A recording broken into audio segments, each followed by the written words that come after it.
या ठिकाणी मी आपल्याला सांगितलं की गेल्या काही महिन्यापूर्वी मी हॉस्पिटलमध्ये सुद्धा ॲडमिट होतो.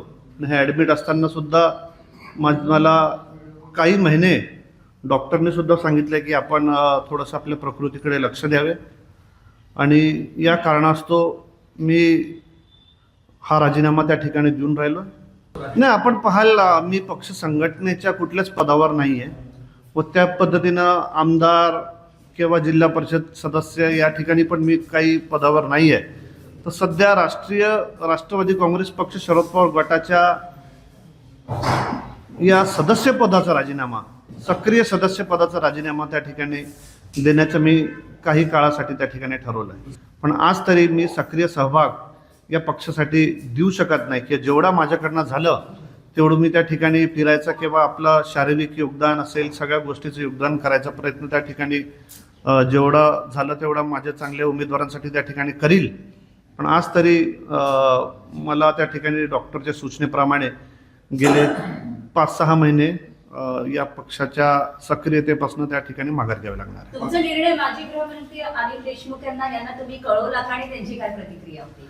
त्यांची प्रतिक्रिया आपण त्यांना विचारू शकता.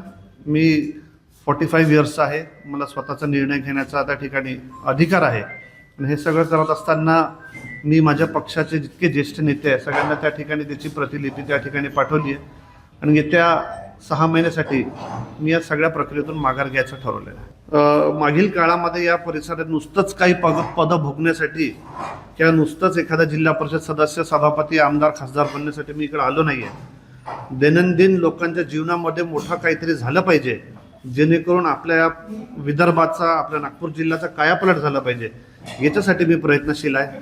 कारण की पदं मिळणं, पदं येणं, पदं जाणं ही एक नॉर्मल प्रोसिजर आहे. सत्ता नेहमीच कोणाकडे नसते, हा अल्टीपल्टी त्या ठिकाणी होत असते. पण आपल्या भागामध्ये चांगलं काय होऊ शकतं याच्यासाठी प्रयत्न करणारा मी एक कार्यकर्ता आहे आणि त्याच्यासाठी मी त्या ठिकाणी सातत्यानं प्रयत्न केलं आणि मला त्याच्यामध्ये बरेच ठिकाणी यश आलं.